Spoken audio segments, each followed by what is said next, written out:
하나님 말씀은 예레미야 50장 21절에서 32절까지입니다.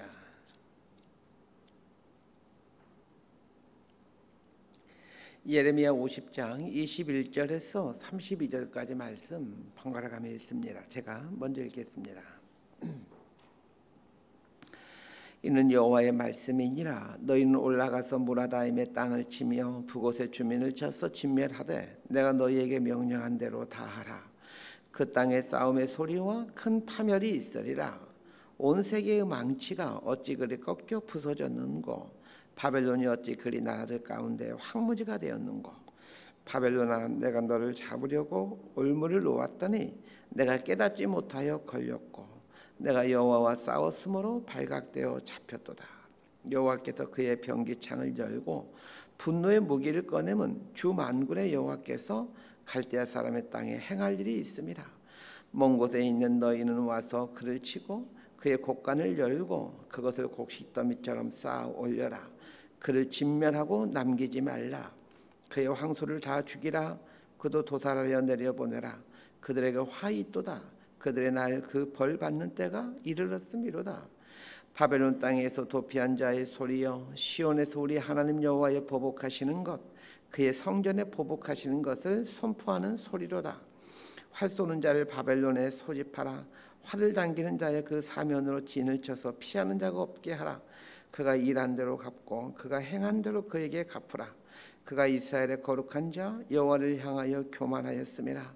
그러므로 그날의 장정들이 그 거리에 엎드려지겠고 군사들이 멸절되리라. 여호와의 말씀이니라. 32절까지 함께 읽습니다. 주 만군의 여호와의 말씀이니라. 교만한 자여 보라, 내가 너를 대적하나니 너희 날 곧 내가 너를 벌할 때가 이르렀음이라. 교만한 자가 걸려 넘어지겠고 그를 일으킬 자가 없을 것이며 내가 그의 성읍들의 불을 지르리니 그의 주위에 있는 것을 다 삼키리라. 아멘. 예레미야 46장부터 51장까지는 이스라엘과 밀접한 연관을 맺고 있는 9개 나라에 대한 심판 선언이었습니다. 46장에서는 애굽에 대한 심판 선언이 나오고 47장에서는 블레셋에 대한 심판 선언, 48장에서는 모압에 대한 심판 선언, 49장에서는 암몬, 에돔, 다메섹, 게달, 엘람 5나라에 대한 심판 선언, 그리고 50장과 51장에서는 바벨론에 대한 심판 선언이 나옵니다. 첫 번째로 언급된 애굽부터 8번째로 언급된 엘람까지 8개의 나라는 모두 바벨론에 의해 심판을 당합니다. 그런데 흥미로운 것은 바벨론도 이 심판에서 피해갈 수가 없다라는 것입니다. 어제 아침에는 바벨론에 대한 기본적인 사항들을 살펴보았습니다. 오늘 본문에서는 바벨론이 왜 심판을 받게 되는가와 어떻게 심판받게 되는가를 말해주고 있습니다. 오늘 본문에서 언급하고 있는 바벨론의 심판 이유는 교만입니다. 사실 심판받게 되는 9개 나라에 대한 심판 원인 대부분이 교만과 우상숭배였습니다. 그중 교만에 대한 부분을 더 심각하게 다루고 있다는 것을 유의해서 보셔야 됩니다. 이걸 통해 알 수 있는 것이 있습니다. 하나님은 교만을 엄청 싫어하신다는 것입니다. 자, 21절에서 25절까지 말씀 함께 보도록 합니다. 시작. 이는 여호와의 말씀이니라. 너희는 올라가서 무라다임의 땅을 치며 그곳의 주민을 쳐서 진멸하되 내가 너희에게 명령한 대로 다 하라. 그 땅에 싸움의 소리와 큰 파멸이 있으리라. 온 세계의 망치가 어찌 그리 꺾여 부서졌는고. 바벨론이 어찌 그리 나라들 가운데 황무지가 되었는고. 바벨론아, 내가 너를 잡으려고 올무를 놓았더니 내가 깨닫지 못하여 걸렸고 내가 여호와와 싸웠으므로 발각되어 잡혔도다. 여호와께서 그의 병기창을 열고 분노의 무기를 꺼내면 주 만군의 여호와께서 갈대아 사람의 땅에 행할 일이 있음이라. 21절부터 25절까지는 바벨론이 심판을 받아 멸망해가는 과정을 현장감 있게 표현하고 있습니다. 21절을 보면 너희는 올라가서 무라다임의 땅을 치며 이렇게 말하고 있습니다. 자, 여기에 등장하는 너희는 누굴 말하는 것일까요? 바벨론이 페르시아에 의해 멸망당하기 때문에 이 너희란 페르시아를 가리킵니다. 그러나 예레미야가 예언할 당시 페르시아는 약소국에 불과했기 때문에 구체적으로 어떤 나라에 의해 바벨론이 심판을 받게 되는지를 언급하지 않고 있습니다. 21절에 나오는 무라다임, 붓곶이라는 지명은 이 바벨론에 있는 구체적인 지명들입니다. 그런데 사실 모라다임, 붓 이런 곳은 바벨론의 대표적인 도시가 아닙니다. 그럼에도 불구하고 두 지명을 언급하는 것은 당시 선지자들이 주로 사용하는 언어 유희 때문입니다. 모라다임이라는 말은 바벨론에 있는 지명이기도 하지만 히브리어 모라타임과 아주 비슷한 발음의 지명이죠. 그래서 모라다임은 이스라엘 사람들에게는 모라타임을 연상하게 하는 말입니다. 모라타임이라는 말은 불순종하다, 반역하다라는 뜻의 단어입니다. 그리고 붓이라는 말은 히브리어 파카드라는 말에서 나온 말로 파카드는 심판하다라는 뜻입니다. 모라다임과 붓은 반역과 심판이라는 뜻으로 심판의 원인과 결과를 알려주는 단어들입니다. 23절에서는 온 세계의 망치가 어찌 그리 꺾여 부서졌는고 이렇게 말하고 있습니다. 아주 의미 있는 표현이죠. 바벨론이 이전까지 온 세계를 심판하는 망치 역할을 했다는 것입니다. 46장부터 49장까지 8개 나라에 대한 심판이 선언되었는데 그 8개 나라에 대한 심판은 모두 바벨론에 의해 이루어집니다. 오늘 보면 23절 표현처럼 바벨론이 각 나라들을 심판하는, 즉 온 세계의 망치 역할을 했던 것입니다. 그런데 잘 생각해 보십시다. 망치는 무엇인가를 때려 부수는 역할을 하는 도구인데 망치 혼자서 무엇인가를 때려 부술 수는 없습니다. 망치는 반드시 사람의 손에 들려 있을 때에 때려 부수는 기능을 하게 됩니다. 그렇다면 하나님께서 바벨론을 당신의 망치로 사용하셔서 이방 나라들의 교만과 우상 숭배를 심판하셨다는 것을 알게 됩니다. 바벨론은 열방을 심판하고자 하는 하나님의 계획을 이루어가는 하나님의 도구로 사용되었던 나라입니다. 그런 면에서 보면 아수르의 작은 속국에 불과했던 바벨론이 갑자기 큰 거대한 나라로 급성장한 이유를 알게 됩니다. 하나님께서 바벨론을 들어 사용하고자, 즉 하나님의 망치로 사용하고자 바벨론을 강성하게 만들어 주셨던 것입니다. 이것도 우리가 적용해야 될 것이 나옵니다. 하나님께서 바벨론을 들어 사용하고자 아수르의 속국에 불과했던 작은 나라를 강하게 만드신 것처럼 우리 인생에도 좋은 것을 주심으로 우리 인생을 견고하게 하실 때가 있다는 것입니다. 어떤 사람에게는 많은 물질을, 어떤 사람에게는 높은 자리를, 어떤 사람에게는 깊은 학식을, 어떤 사람에게는 건강을 등등 우리를 들어 사용하고자 좋은 것을 주실 때가 있다는 것입니다.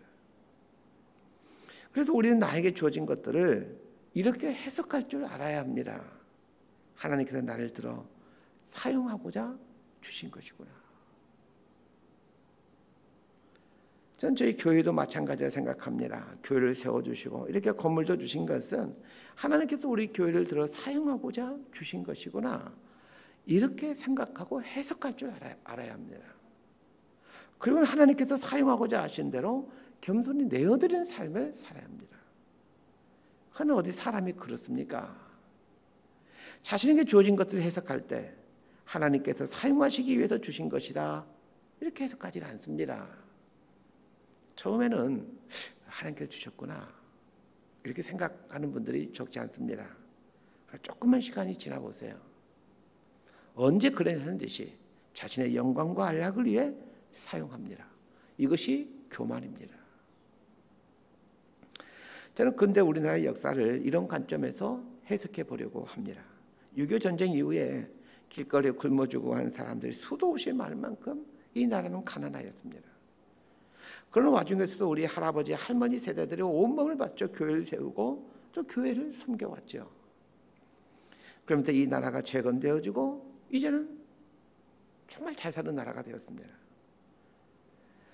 한국교회가 1980년대부터 선교에 대한 중요성을 깨닫고 선교사를 보내는데 아주 온 힘을 쏟게 됐죠.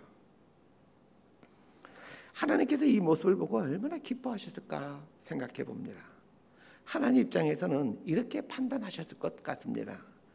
경제적 풍요를 주었더니 한국교회가 선교의 열심을 내는구나. 땅끝까지 이르러 내 증인이 되라는 말에 순종해 가는구나. 이렇게 말합니다. 선교에 열심을 내자 한국 교회는 기독교 역사에 유례없는 성장을 하게 됩니다. 80년대, 90년대 수많은 사람들이 교회로 몰려들었고 냄새나고 곰팡이 핀 지하에 교회를 개척해도 사람들이 몰려드는 그런 은혜를 주셨습니다. 그런데 2000년에 넘어서면서 선교에 대한 열정이 식어져 가게 됩니다. 젊은이들이 더 이상 선교에 헌신하지 않습니다. 교회들이 더 대형화되고자 하는 욕심을 부리게 되었습니다. 목회자들은 교회를 키워 자신의 이름을 내고자 하는 교만에 빠졌습니다. 그래서 점점 한국 교회는 쇠퇴해져 가고 있습니다. 젊은이들이 교회를 떠나고 있습니다.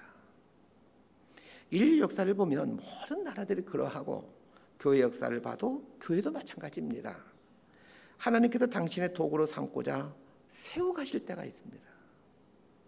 그런데 하나님께 쓰임받아 왕성하게 될 때 꼭 교만해지더라는 것입니다. 그러면서 쇠퇴해가는 것이죠. 이것이 인류 역사이고 교회 역사이고 그리고 개인의 역사입니다. 나에게 주신 것들이 하나님께서 나를 들어 사용하고자 주신 것들임을 망각해 가게 될 때 교만해지고, 그리고 그 교만은 하나님을 하여금 나의 대적자가 되게 하여 하나님의 심판을 받게 합니다. 이런 과정을 통해 나라와 교회와 개인의 흥망성쇠가 진행이 됩니다. 26절부터 32절까지 보겠습니다. 이 부분을 읽을 때 이 교만이라는 단어에 밑줄을 그어가면서 읽었으면 합니다. 26절부터 32절까지입니다. 시작. 먼 곳에 있는 너희는 와서 그를 치고 그의 곡간을 열고 그것을 곡식 더미처럼 쌓아 올려라. 그를 진멸하고 남기지 말라. 그의 황소를 다 죽이라. 그를 도살 아래 내려 보내라. 그들에게 화가 있도다. 그들의 날 그 벌받는 때가 이르렀음이로다. 바벨론 땅에서 도피한 자의 소리여, 시온에서 우리 하나님 여호와의 보복하시는 것, 그의 성전에 보복하시는 것을 선포하는 소리로다. 활 쏘는 자를 바벨론에 소집하라. 활을 당기는 자여, 그 사면으로 진을 쳐서 피하는 자가 없게 하라. 그가 일한 대로 갚고 그가 행한 대로 그에게 갚으라. 그가 이스라엘의 거룩한 자 여호와를 향하여 교만하였습니다. 그러므로 그날의 장정들이 그 거리에 엎드러지겠고 군사들이 멸절되리라. 여호와의 말씀이니라. 주 만군의 여호와의 말씀이니라. 교만한 자여, 보라 내가 너를 대적하나니 너의 날 곧 내가 너를 벌할 때가 이르렀습니다. 교만한 자가 걸려 넘어지겠고 그를 일으킬 자가 없을 것이며 내가 그의 성읍들의 불을 지르리니 그의 주위에 있는 것을 다 삼키리라. 26절과 27절은 페르시아에 의해 바벨론이 유린당하는 모습을 묘사하고 있습니다. 27절을 보면 그의 황소를 다 죽이라 이렇게 말하고 있습니다. 여기서 말한 황소는 바벨론의 군대를 말합니다. 황소가 얼마나 힘이 세고 무섭습니까? 바벨론의 군대는 정말 황소처럼 천하무적이었습니다. 그런데 황소 같은 바벨론의 군대가 도살장에 끌려가게 된다는 겁니다. 그러면서 28절에서 시온에서 우리 하나님 여호와의 보복하시는 것, 그의 성전에 보복하시는 것을 선포하는 소리로다 이렇게 말하고 있습니다. 이게 무슨 말입니까? 바벨론이 그 옛날 예루살렘 성전을 무참하게 무너뜨린 것을 하나님께서 보복하신다는 겁니다. 자, 여기서 중요한 교훈을 얻어야 됩니다. 하나님께서 이스라엘 심판하는 도구로 바벨론을 사용하셨죠. 그런데 하나님의 도구로 사용될 때 그들이 잊지 말아야 될 것이 있었습니다. 겸손한 마음으로 하나님의 뜻을 이루어가야 한다는 것이었습니다. 징벌을 받을 때도 겸손해야 되지만 하나님의 도구로 사용될 때도 겸손한 마음으로 하나님의 일들을 이루어가야 합니다. 바벨론은 예루살렘 성전을 무너뜨리는데 너무나도 무참하게 무너뜨렸습니다. 자신들이 하나님의 도구로 사용되기 위해 강성하게 되었다는 것을 인정하며 겸손하게 하나님의 뜻을 이루는 도구로 살아갔다면 바벨론은 그렇게 무참히 심판받지 않았을 것입니다. 그러나 바벨론은 아주 그 강박하고 싸나운 자신들의 심성을 그대로 발휘하여 예루살렘 성전을 아주 무자비하게 회파시켜버립니다. 29절부터 32절까지 보면 교만이라는 단어가 3번이나 등장합니다. 이것은 바벨론이 심판받게 된 결정적인 이유가 교만 때문이라는 것을 말해줍니다. 다니엘서를 보게 되면 바벨론이 구체적으로 어떻게 교만하게 되었는지를 분명히 설명해주는 사건이 나옵니다. 다니엘은 605년 1차 침략 때 이제 포로로 잡혀와서 바벨론의 최고위직에 오른 사람입니다. 다니엘이 나이가 들어 80이 넘었을 때 이제 페르시아와 메대 연합군이 바벨론을 침략하게 되므로 이 바벨론이 무너지게 되는데, 그 바벨론이 페르시아에 의해 심판받기 직전, 그때 이 바벨론의 마지막 왕이 벨사살 왕이라는 사람인데, 이 벨사살 왕은 사실 느부갓네살의 외손자입니다. 그런데 성경에는 그냥 느부갓네살의 아들처럼 표현되어 있지만 사실 정확히 말하면 외손자입니다. 그 벨사살 왕이 통치할 때 다니엘이 이런 말을 합니다. 다니엘서 5장 17절에서 23절까지 제가 읽어드립니다.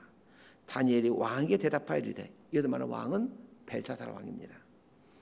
왕의 예물은 왕이 친히 가지시며 왕의 상급은 다른 사람에게 주옵소서. 그럴지라도 내가 왕을 위하여 이 글을 읽으며 그 해석을 아뢰리이다.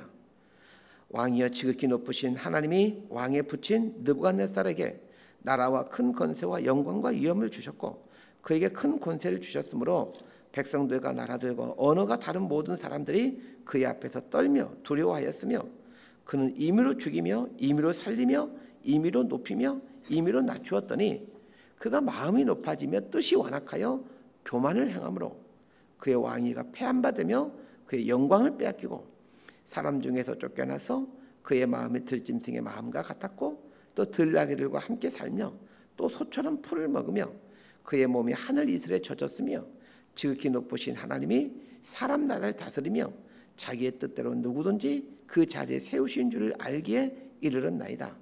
벨사살이여 왕은 그의 아들이 되어서 이것을 알고도 아직도 마음을 낮추지 아니하고 도리어 자신을 하늘의 주제보다 높이며 그의 성전 그릇을 왕 앞으로 가져다가 왕과 귀족들과 왕후들과 후궁들이 다 그곳으로 술을 마시고 왕이 또 보지도 듣지도 알지도 못하는 금, 은, 구리, 쇠야, 나무, 돌로 만든 신상들을 찬양하고 왕의 모든 길을 작정하신 하나님께는 영광을 돌리지 아니한지라. 이 다니엘이 벨사살 왕 앞에서 그의 선대 왕인 느부갓네살의 교만에 대해서 얘기하면서, 그리고 또 벨사살의 교만을 아주 서리발처럼 호통치고 있습니다. 이 벨사살 왕이 무슨 짓을 했냐면, 그 느부갓네살 왕이 예루살렘을 회파할 때 성전에서 가지고 온 성전 기명들 가지고 그걸 가지고 술 파티를 벌입니다. 그래서 갑자기 한 손가락이 나와서 메네메네 대결 우바르시라는 글씨가 써지게 되죠. 그 글씨를 해석해주는 과정에서 아까 위에서 읽어줬던 그 말씀을 다니엘이 하는 겁니다. 다니엘이 벨사살 왕 앞에서 이런 호통을 치던 때는 BC 537년 어간입니다. 오늘 본문은 다니엘이 벨사살 왕에게 호통치는 때로부터 40-50년 전에 선포된 말씀입니다. 바벨론이 멸망하기 수십 년 전부터 하나님은 여러 경로를 통해 바벨론의 심판을 경고해 왔습니다. 그러나 바벨론은 무시합니다. 대제국을 이루어 근동적 일대를 장악했던 거대한 대제국 바벨론도 하나님이 심판하시고자 하시면 한순간에 무너지고 맙니다. 그렇다면 교만은 반드시 하나님의 심판을 가져온다는 것을 믿고 겸손하고 또 겸손하십시다. 말씀 정리합니다. 바벨론은 아수르의 속국에 불과했었으나 하나님께서 열방들을 심판하는 도구로 선택하자 급속하게 강대국으로 성장합니다. 하나님께서 사용하고자 하시면 이렇게 급속하게 성장합니다.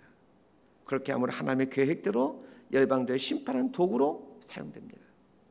그러나 그 과정에서 바벨론은 자신들의 강함이 자신들의 능력에서 나온 줄로 착각하고 아주 교만하게 행동합니다. 결국 근동적 일대를 순식간에 장악했던 대제국 바벨론은 불과 100년을 넘지 못하고 사라져버리고 맙니다. 전 세계를 지배하는 최강대국도 하나님을 무너뜨리고자 하시면 순식간에 무너집니다. 하물며 연약한 우리 인생은 오죽하겠습니까? 꼭 기억하십시다. 겸손하면 반드시 하나님께서 은혜를 베풀어 존귀하게 세워가신다는 것을 말입니다.